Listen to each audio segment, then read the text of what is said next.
Então vamos à chamada. Rafik tá aí, certo? Sim. Henriqueta também. Sim, senhor. Fernandão também. Presente. Eu fiquei com inveja do café do Henriqueta, então eu peguei uma cerveja com café. O Dodô tá numa missão de guerra, e então a gente vai começar sem ele por enquanto. Se ele aparecer aí, ele apareceu. Se não, paciência, fica por semana que vem. Então vamos lá.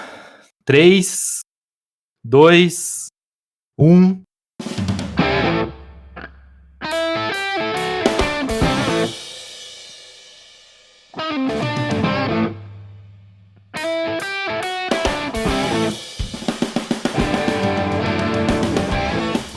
Fala, seus dick vigarista, tudo quarentenado com vocês? Tá começando mais um episódio do Zonecast, aquele podcast que não é a corrida maluca, mas chega mostrando esporte e ultrapassa juntinhos. Então, chega mais Cle, chega mais Henriqueta, vem logo Fernandão e Rafik, para de jogar xadrez online.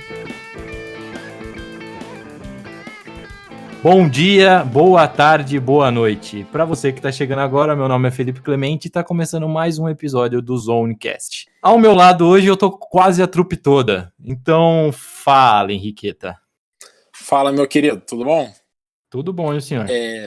Tudo certo, e cuidado que o Google tá escutando a gente. Depois do podcast da semana passada, comecei a receber vídeos de xadrez no YouTube. Ai, meu Deus. E é sério isso, não tô zoando. E aí, Fernandão, beleza? Felipeta, fala Henriqueta, Rafik, Dodô, quando chegar. Tudo beleza? Vamos junto em mais um Zonecast. É isso aí. E aí, Rafik? Oba, meu povo. Boa tarde a todos. Mais um episódio de podcast. Todos quarentenados em casa, mas alguma hora isso passa. Não sei quando, mas alguma hora isso passa. E a gente vai aproveitar, né? Que tá todo mundo em casa, vamos gravar todo mundo junto, né? Ah, exatamente. É isso aí. Bom, para você que está nos ouvindo, siga a gente nas redes sociais, Instagram, Facebook, Twitter um pouco diferente dos outros, enquanto em todos os lugares é Tailgate Zone, no Twitter é TailgateZone_BR. O podcast também está disponível nas principais plataformas que existem de podcast. Então vamos lá, nosso assunto de hoje, galera. Essa semana tivemos colunista novo estreando no site, perfeito? Tivemos um belo texto falando sobre a paixão e o que fazer quando o seu time erra grosseiramente. E aí disso acabou surgindo o assunto desse podcast, né? O que você pode comentar sobre isso, Rafik? O Matheus fez um texto interessante do que fazer quando... Eu não quero adiantar o texto, mas basicamente o que fazer quando o time que você ama erra de uma forma que você não concorda, afronta a sua moral de uma forma tão forte que você não concorda. E daí surgiu a conversa para a gente ver quais foram as trapaças da história do esporte. Né? E aí a gente começou nos bastidores a conversar e chegamos numa lista que eu diria que é interessante. E vamos tentar apresentar essa lista para vocês de acordo com o que a gente comentou aqui. Então é isso, Rafik. Mas então vamos puxar o assunto do que surgiu, né? Vamos falar então do texto do Matheus e comentar sobre o Calciopoli. E eu acho que aí Fernandão, Rafik e Henriqueta, apaixonados por futebol muito mais do que eu, podem até comentar um pouco do Calciopoli e fazer um parênteses com o que tivemos aqui no Brasil, né? A máfia do apito. Pois é, e foram praticamente no mesmo ano. Se não foi no mesmo ano, né? Foi 2005 a máfia do apito, 2006 o Calciopoli, mas que já se passava há alguns anos. Tanto que a Juventus perdeu 2 títulos. Foi rebaixado. E foi rebaixado. E saiu barato, né? Porque a Juventus foi rebaixada, mas eram vários times envolvidos e o resto teve rebaixamentos inicialmente e voltaram atrás e...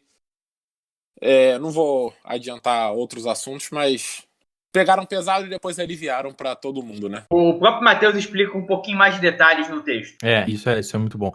Ô, Fernandão, Verdade.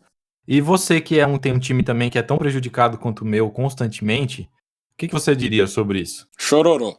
É o Fernandão, não é você, Henriqueta.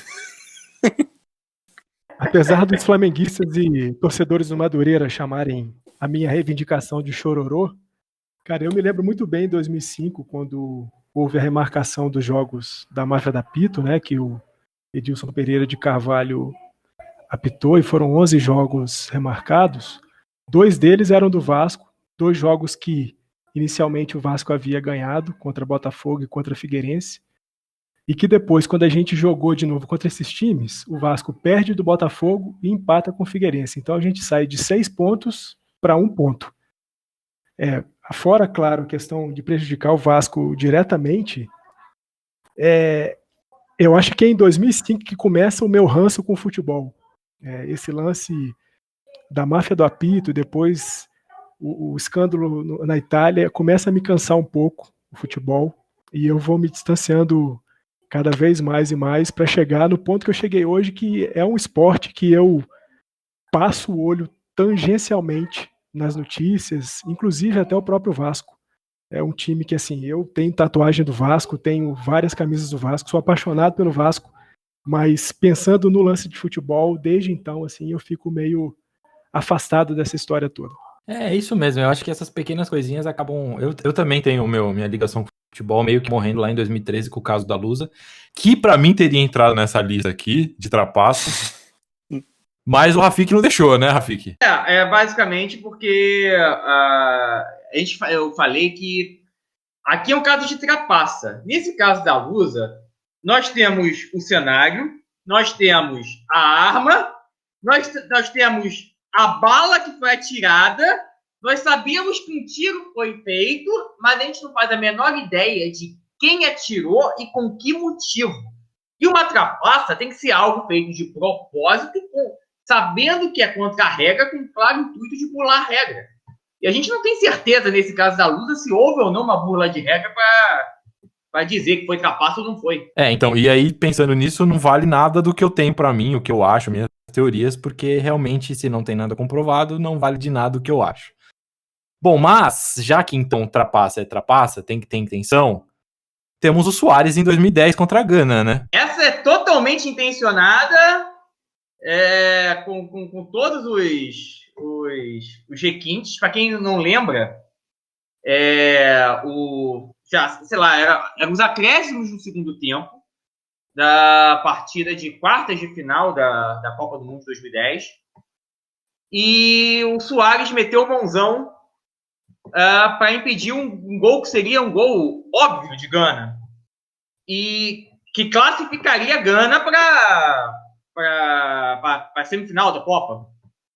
E aí falar o Suárez... Histórico. Seria o primeiro time africano da história a chegar a uma semifinal de Copa. E o Suárez foi lá, em cima da linha, o cara de Gana já tinha até driblado o goleiro, não tinha mais ninguém, e abriu os braços que nem Jesus Cristo na cruz, e a bola pegou na mão dele e não entrou. O juiz marcou o pênalti, expulsou o Suárez, mas Gana errou o pênalti.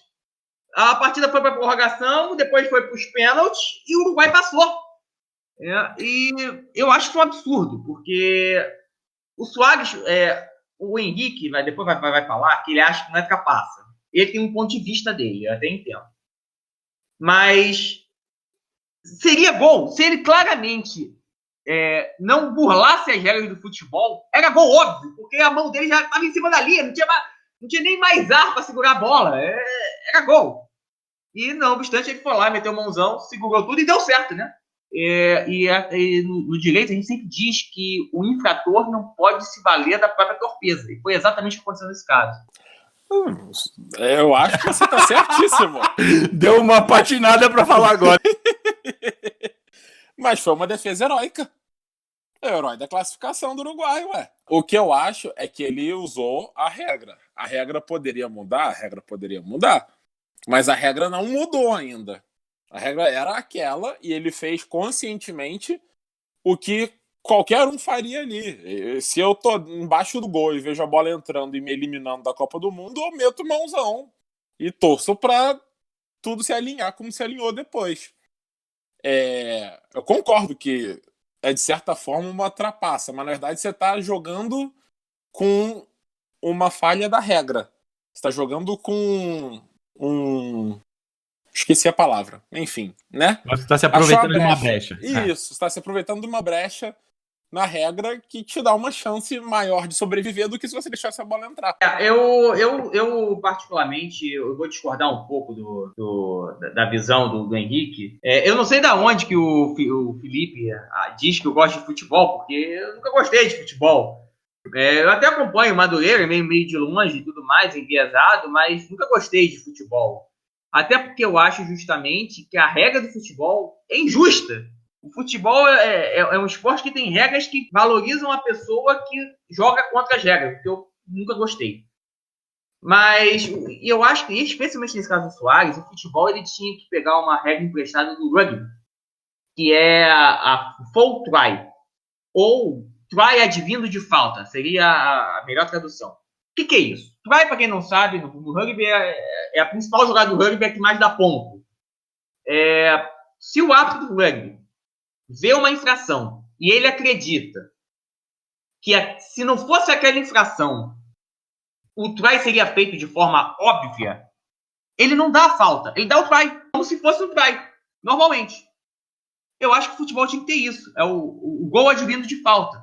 Se é totalmente óbvio, como é no caso do Suárez, que a bola ia entrar se não fosse a infração, não tinha que se marcar pênalti, era gol direto, como deveria ser se a regra fosse cumprida. E aí nem se marca pênalti, é gol. Só que o futebol já pensou em 1000 coisas, um pouco antes desse escândalo, um pouco antes dessa parada do mundo pelo corona. A FIFA chegou a divulgar 8 novas regras que ela vai adotar. Não é adotar, ela vai testar para tentar adotar futuramente. E o goal for, digamos assim, não está entre elas. Né? Tá 1000 coisas, mas as 2 coisas que eu acho fundamentais no futebol, que é o limite de faltas coletivas e esse o gol de falta, não estão. Né? Então é complicado. Mas você acha que ele jogou com as regras, certo, Henriqueta? Mas iludibriar um árbitro. Aí é outra história, né? Quando é argentino é pior ainda, porque argentino já nasce errado. Ô louco, Henriqueta, o que é isso, menino? Logo você, tão doce, dizer isso? Vai, Fernandão, segue o jogo, o Henriqueta perdeu as peças. Deixa eu primeiro abordar 4 pontos nesse lance do Suárez. Eu concordo completamente com o que o Rafik falou, mas em certa medida também com o que o Henriqueta expôs, porque tem um atenuante na trapaça do Suárez, que é o uso da regra. E isso aí, infelizmente, é uma falha do futebol.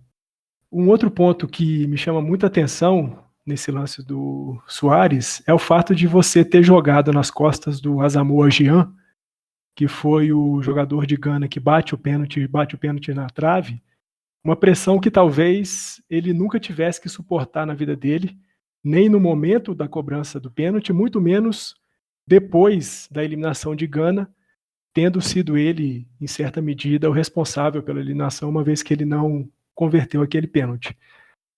Outro ponto que me chama muita atenção, e aí é o interesse do esporte, né, o interesse comercial do esporte, é que a FIFA suspende o Suárez por apenas um jogo a partir daquela expulsão. Ou seja, o Suárez não jogou a semifinal, mas se o Uruguai tivesse ido para a final, poderia ter jogado a final. Isso aí mostra que o interesse de ter um jogador do tamanho do Suárez na final de Copa do pesa, e foi por isso justamente que a FIFA só deu para ele um jogo de suspensão.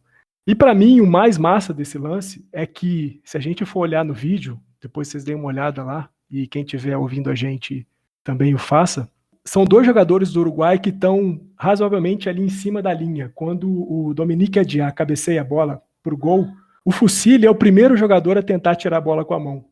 Só que ele não consegue. A bola passa pelo golpe de mão do Fusilli e vai parar na defesa do Suárez. Eu acho que esse é um lance muito interessante, porque mostra que a vontade de fazer a defesa parece muito mais uma questão instintiva do que propriamente pensada. Sobre o lance de ludibriar árbitro, cara, aí a gente tem que pesar lance a lance, né, o Filipeta? Eu não sei se eu sou completamente contrário a ludibriar o árbitro, por exemplo, cavando uma falta ou fazendo uma cera aqui ou ali, dependendo da situação do jogo. Eu acho que questões flagrantemente imorais e antiéticas, isso é imperdoável em qualquer situação. Mas eu não sei.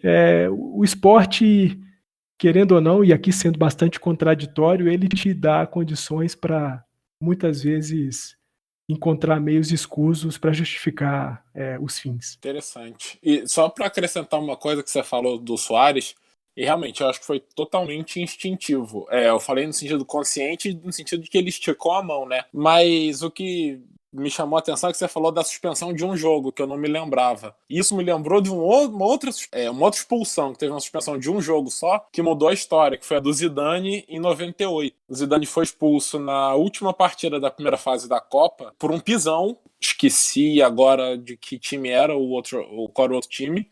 Um pisão bem claro. E aí ele foi suspenso por um jogo só. Então nas quartas de final ele voltou e ganhou da Itália. E se ele é suspenso por mais de um jogo, eu não sei se a França ganha, né? E muda a história da Copa inteira. E sobre esse lance de suspensão pequena para lances que exigiriam um pouco mais de rigorosidade da FIFA e tudo mais, para vocês não ficarem falando que eu sou um vascaíno inconsciente, em 97... Eu jamais falei isso de você, Fernandão. Em 97, o Edmundo é expulso no primeiro jogo da final contra o Palmeiras, e ele recebe um efeito suspensivo para jogar a segunda partida. Porque não tem nenhum sentido, né? Você ser expulso num jogo e não cumprir uma suspensão mínima, né? Que é um troço completamente louco. Mas é isso, é o interesse comercial. Como é que você vai fazer com que, para mim é inegável, o melhor jogador do mundo em 1997 não esteja no último jogo do Campeonato Brasileiro na final? Então... infelizmente isso pesa sempre, né? Qualquer jogo, qualquer esporte, a punição sempre é menor quando é uma hora decisiva e um jogador decisivo. Exatamente. E também, aproveitando esse ponto que você falou, Fernandão, quem é Asamoah Gyan hoje e quem é Luis Suárez, né? Como que a história não se encarregou nem de dar alguma coisa em troca ao Gyan, né? Exatamente. Eu acho que, inegavelmente, o Asamoah Gyan não seria um jogador do tamanho do Suárez. Mas, sem mas ele teria ficado para a história. Ele também, ele não teria o peso, não teria que carregar o peso que ele carregou desde então. Exato. Tudo que eu falei sobre ludibriar árbitro era referente a um cara que adora gerar confusão no futebol, ainda mais para nós brasileiros. Diego Armando Maradona. La mano de Dios. É desses lances que, num primeiro momento, você acha genial. E foi isso que eu pensei quando eu tinha 7 anos e estava assistindo aquele Inglaterra e Argentina na Copa de 86, nas quartas de final da Copa de 86. É genial você pensar que um cara como Maradona sobe para disputar na cabeça, com as mãos de um goleiro, ganha com um toque de mão. Quando ele cai no chão, ele se vira diretamente para o árbitro, meio que falando assim, foi gol ou não foi gol? E quando ele percebe que o árbitro valida o gol, só aí, milésimos de segundo depois, ele começa a comemorar o gol que ele marcou. Ou seja, é um cara que tem a perfeita consciência de que ele estava roubando. Ele tem a perfeita consciência que ele estava roubando. Mas ele falou, bom, eu vou pagar para ver. E foi isso que ele fez. É genial. É genial. Ele pagou para ver e levou a mesa todinha. E foi muito legal. Ver aquilo com 7 anos me inspirou a querer reproduzir isso em todas as peladas que eu joguei. Eu não tô acreditando nisso. Mas hoje eu vejo que aquilo foi uma filha da putice do cacete. Eu achei maravilhosa essa declaração. Rafik, por favor, a sua consideração. Eu não tenho nem muito o que falar, mas a única que eu falo é que hoje isso não seria mais possível, né? Porque hoje o VAR ia dedurar o Maradona, o gol não... E aí que vem a diferença em relação ao Suárez do Maradona. Se o árbitro vê aquilo, o que o Maradona fez, o Maradona seria provavelmente expulso, o gol não valeria e seria falta. O caso do Suárez, não, o árbitro viu. Ele marcou o que a regra manda marcar. Não houve ludibriação do árbitro. O árbitro viu. Ele usou a brecha da regra, como muito bem disse o Henrique. Então são duas situações diferentes. Por exemplo, se o VAR existisse em 86, nada disso teria acontecido, provavelmente não, mas possivelmente a Argentina seria eliminada da Copa. E não ganharia a Copa. Enquanto a do Suárez não, poderia ter o VAR à vontade. O VAR ia dizer que o árbitro marcou certo no caso do Soares, não tinha o que fazer. É só fazer essa diferença entre os dois. Com certeza. E você deu início o que ia ser minha conclusão, mas já vou adiantar. É que a Argentina tem 0 títulos mundiais legítimos. Porque ainda tem Não 78. precisamos entrar em polêmica, mas, pois é. Até aquela história de 78 mal resolvida do 6-0 no Peru. Com um goleiro argentino. Mas aí também não seria uma grande trapaça do esporte mundial Diego Armando Maradona sem uma Copa do Mundo? Não, seria justiça sendo feita. Justiça divina. É. Tô brincando. O Maradona, por tudo que ele jogou na vida, é igual o Messi, né? Então, eu também acho isso. Se ele nascesse em qualquer outro país, eu queria que ele fosse campeão mundial. Mas sendo assim, ele tem mais é que ficasse com 0 títulos mesmo. Então. E aí vou colocar mais um atenuante nesse lance do Maradona, é que, ao contrário do que o Rafik expôs, eu não acredito que o Maradona seria expulso por aquele lance. As regras do futebol naquela época ali eram um pouco mais frouxas com relação a esse tipo de coisa. Ele levaria um cartão amarelo, o jogo ficaria 1-1, e aí a gente veria o que aconteceria na prorrogação e nos pênaltis. Então, assim, é claro que aquele gol classifica diretamente a Argentina para as semifinais da Copa, mas poderia ter acontecido mesmo se o jogo tivesse ficado 1-1 e fosse para pênalti, prorrogação e pênaltis. E ele foi o gol que abriu o jogo, abriu o placar, né? Então, na verdade, a gente não tem nem como aquele foi 1-0. Ter ideia.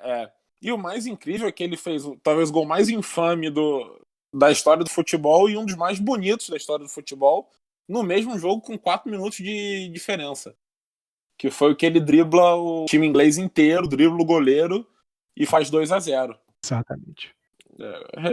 Ele realmente era um gênio, só não precisava ser um gênio do mal, né? E Felipeta, Henriqueta, aliás, depois que você fala da genialidade do Maradona e do fato de que se ele não fosse argentino, mereceria ser campeão por algum país onde ele tivesse nascido, em 94 ele vai para a Copa do Mundo dos Estados Unidos, naquele jogo contra a Grécia, depois de fazer um gol e ter uma comemoração tanto quanto raivosa, ele é levado por conta daquilo para a salinha de doping, e aí é pego no exame antidoping, e com isso suspenso daquela Copa, e decreta ali, de fato, o fim, se não efetivo, da sua carreira de jogador de futebol, mas moral e eticamente ele acaba por completo.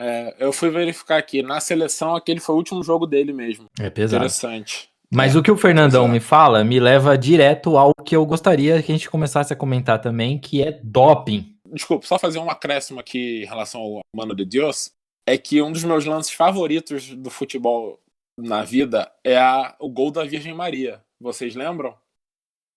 Não. A final da Copa América de 95 foi Brasil e Argentina. E eu não lembro agora o placar, mas o gol da vitória brasileira foi do Túlio Maravilha, que um cruzamento na área, ele esticou o braço, matou a bola com o braço e botou para dentro. O juiz não viu, muito mais claro do que o gol do Maradona, o braço ele inteiro esticado. Nem juiz nem bandeirinha viram. E aí, quando entrevistaram ele depois, perguntaram se ele colocou a mão na bola, ele falou que não, que foi a Virgem Maria. Rapaz. o Túlio Maravilha, é uma figura, cara. É um dos jogadores mais folclóricos do mundo, né? No Brasil, com certeza. Nossa senhora. Mas o assunto que o Fernandão puxou sobre o Maradona me lembra logo justamente já. Doping é uma questão que a gente ia comentar.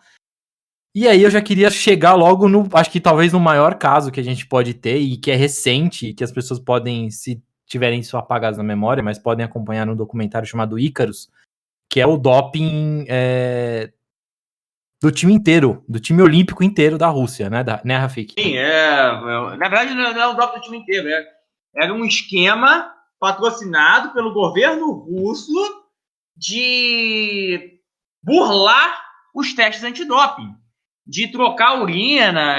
São várias e várias técnicas diferentes, parede falsa. Eu realmente recomendo o documentário Ícaros, é muito bom. Tão bom que ganhou o Oscar de melhor documentário, não vou lembrar o ano agora, 2017, eu acho. Se não foi 17, foi 18, mas foi por aí. Esse foi 2018. Foi 2018. Foi o Oscar de melhor documentário. Inclusive, todas essas trapaças foram denunciadas por um médico russo que digamos, fez uma delação premiada. O termo técnico em inglês não é esse, mas é a mesma coisa, é igual, uma delação premiada. Ele virou uma testemunha-chave, hoje mora nos Estados Unidos, é protegido pela Agência Mundial Antidoping, pelo governo americano. Ninguém sabe onde ele mora, inclusive, o Grigori Rodenchuk, o nome do médico.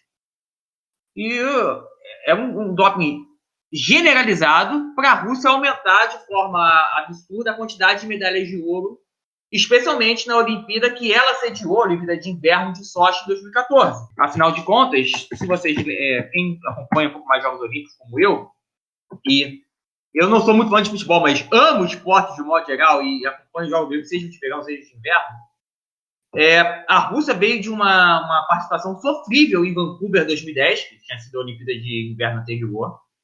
Ela teve uma participação muito ruim, foi a pior participação da Rússia na história dos Jogos Olímpicos de Inverno em muito tempo.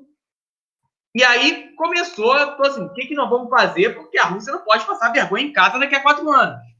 E o que foi feito foi um esquema de doping generalizado. E aí, talvez... Não é nem talvez. A Rússia deveria, hoje eu posso falar com dificuldade, a Rússia deveria ter sido banida da Rio 2016. O presidente do COI fez as manobras políticas para não acontecer isso. Até porque é público que o presidente do COI é amigo pessoal do Putin, como vários dirigentes do esporte mundial são amigos do Putin. Ele fez uma manobra para tirar para não deixar tirarem a Rússia da Rio 2016. No final das contas, eu acho que só o atletismo ficou fora, né? Porque desde que surgiu esse escândalo, a Federação Internacional de Atletismo baniu a Rússia e até hoje não voltou. Os poucos atletas russos que são permitidos competir em competições internacionais de atletismo, eles o são após longa investigação individual da Federação Internacional para mostrar que aquele atleta não teve doping.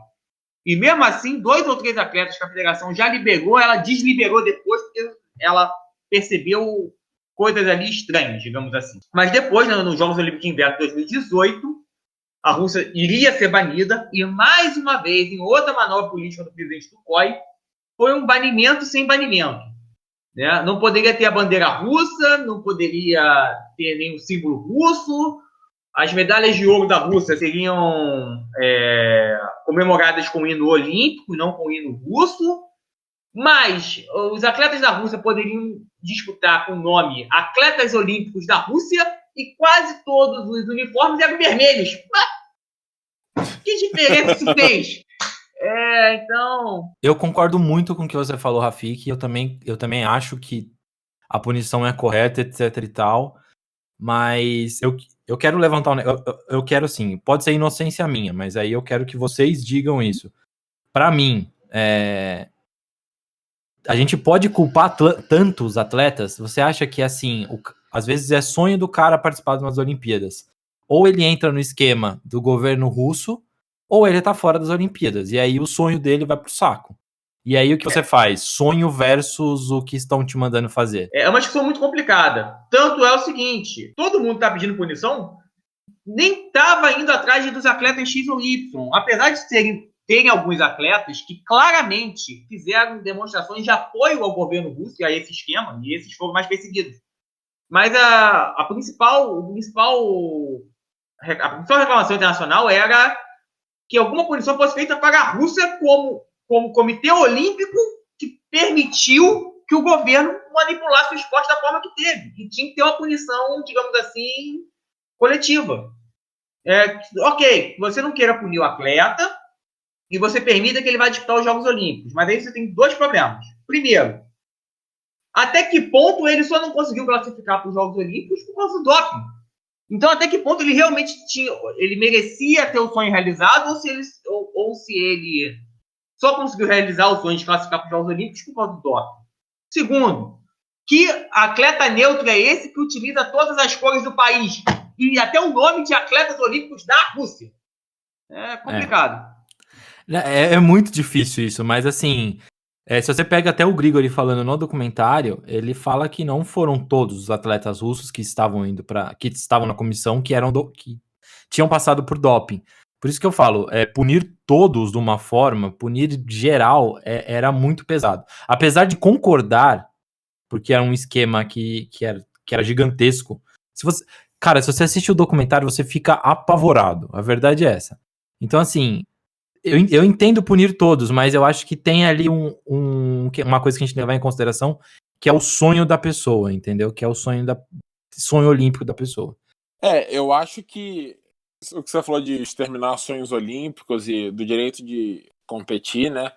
Tem 2 pontos muito diferentes que a gente está juntando em um só aí, que é a punição ao país e a punição ao atleta. Eu acho que se o atleta russo não foi pego no doping, ou melhor, dado o tamanho do escândalo, fizeram doping, né? E ele testou negativo, né? Ou seja, ele não é a falta de teste, mas ele ter testado e ter passado por isso, ele tem o direito de competir, sim.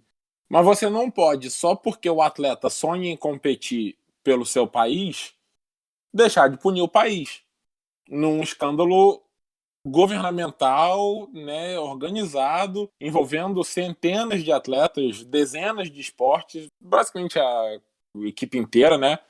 E eu entendo, inclusive, o atleta dizer, bom, é a minha única chance de continuar aqui pelo meu país competindo e chegar ao meu sonho de competir numa Olimpíada é me dopar. Eu entendo isso, mas você está assumindo o risco e sabendo que se você for pego, você está banido, você está fora, você está suspenso, seu sonho acabou. Sinto muito. Então, assim, eu entendo essa motivação, digamos, essa tipo, como se fosse mais forte que a sua consciência, digamos, né? De você pensar que esse é o único jeito. Tudo bem.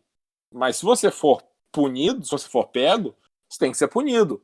Sonho não é atenuante. Não, eu entendo tudo isso. Tipo, eu não tô querendo defender ninguém. Eu aceito a punição, eu entendo a punição como ok, mas eu só queria que a gente tentasse imaginar isso. Eu entendo também que não é um atenuante, mas teve gente ali que não fez nada de errado e tá sendo culpado também. E eu penso muito nessas pessoas.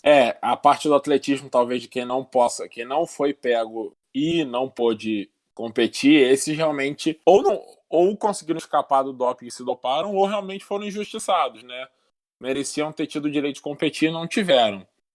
Mas eu acho que isso é minoria. Mas e se a gente sair, então? Tipo, e esse caso é gigantesco, esse da Rússia. Vale muito a pena, não só o que a gente tá falando, mas acompanhar também o documentário Ícaros. Eu vou colocar como uma referência na divulgação do podcast. É assustador tudo que aconteceu, mas ao mesmo tempo é legal ver como que existem brechas. É a mesma coisa do futebol. Como existem brechas que permitiriam as pessoas a utilizar essas brechas para serem melhores no esporte. Eu acho que é meio que por aí. Tô errado? E outra coisa que a gente também tem que ver. Como todas essas brechas sempre dão certo para os Estados Unidos. É impressionante. Os Estados Unidos é pego, mesmo os Estados Unidos. Quando os Estados Unidos é pego, ele não tem a mesma punição dos outros. No caso foi pra Rússia, né, Rafik? Veja, mas a Rússia, mal ou bem, ficou numa confusão gigantesca. Ela não foi. Ela teve os atletas tendo que competir sob bandeira neutra, com Pyeongchang, etc. Estados Unidos, não. Pega o exemplo do Nesta Carter, que, para quem não sabe, é jamaicano.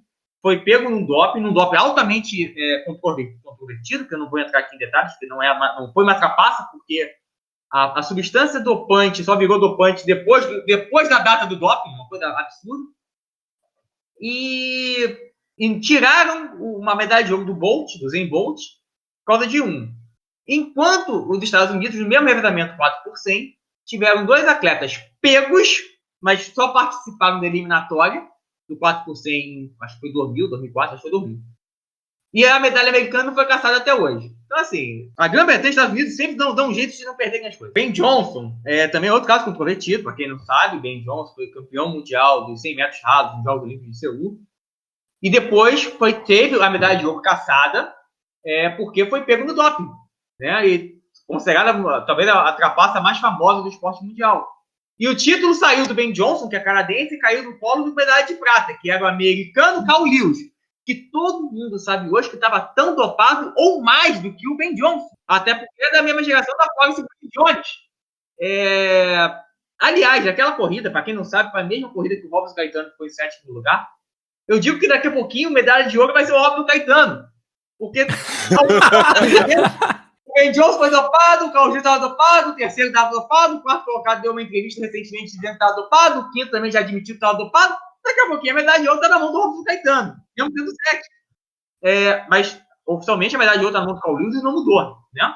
E os americanos mais uma vez não perderam. E o Ben Johnson até hoje já deu até uma entrevista para o Esporte Espetacular dizendo que, na verdade, a substância dopante que caiu no doping, ele tomou na cerveja que o agente do Carl Lewis ofereceu para ele logo após a competição.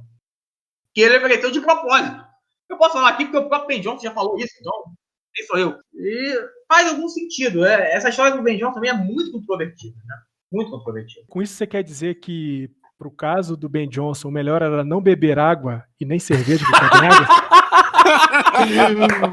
Olha, ele tinha até que beber água, até porque o exame de doping naquela época só era feito por urina, e se ele não bebesse água, ele não conseguia sair do antidoping nunca. Mas nunca ele poderia beber a água oferecida pelo agente do Carl Lewis. Né? Foi amador.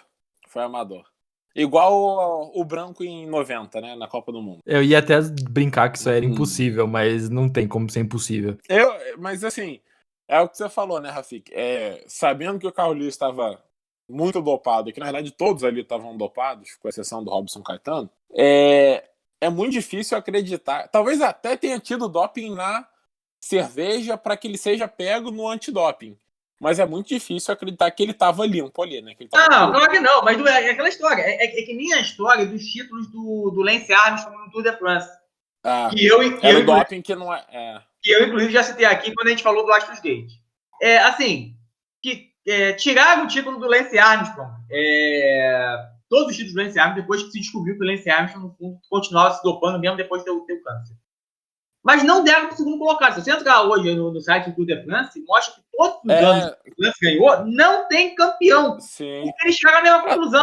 O segundo estava dopado, o terceiro estava dopado, o quarto estava dopado, o quinto estava dopado, o sexto estava dopado. Exatamente. Eu já fiz essa pesquisa e tem ano que o top 10 inteiro está dopado. Os 10 melhores estão... Assim, na verdade, todos ali provavelmente estão dopados, mas os 10 melhores estão pegos no antidoping. Exatamente. Dá um contexto jornalístico para o negócio. Só falar que, Ben Johnson, em 88, ele não só ganha a medalha de ouro em cima do Carl Lewis, como ele também bate o recorde mundial. Né? Ele fecha aquela prova de 100 metros com 9 segundos e 79 centésimos, quebrando o recorde que era do Carl Lewis. E vocês falaram mesmo, né? O próprio Carl Lewis não era nenhum santo, né? Ele também se dopava, haja vista que em 2003, um ex-dirigente do Comitê Olímpico Americano, o Wade Jackson, ele escreve um livro onde ele fala que durante as eliminatórias para Seul, 1988, o Carl Lewis havia sido pego 3 vezes no exame antidoping.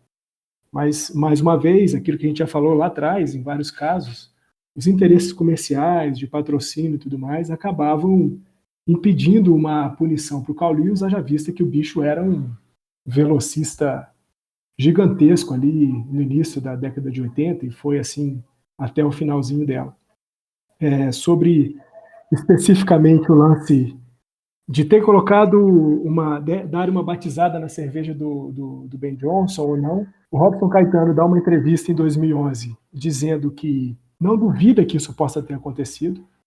Por outro lado, um médico, ex-membro da VADA, né, que é a Agência Internacional de Antidopagem, um português, Luiz Horta, que hoje trabalha no Benfica, ele descarta essa possibilidade completamente. Ele, além de ser médico e ser ex-integrante da VADA, ele era corredor fundista dos 10 mil metros na Olimpíada de 84 e também na de 88. E ele fala claramente que o Ben Johnson, de 84, é um cara muito maior, muito mais forte, com a musculatura muito mais desenvolvida do que era nos Jogos Olímpicos de Los Angeles 84. E ele descarta por completo essa possibilidade de ter havido uma fraude no exame antidoping, dizendo que na época, a VADA tinha desenvolvido uma nova metodologia de análise de substâncias que permitia detectar quantidades muito pequenas da substância, mesmo um tempo superior àquilo que anteriormente as pessoas acreditavam que era o suficiente para poder burlar o exame antidoping.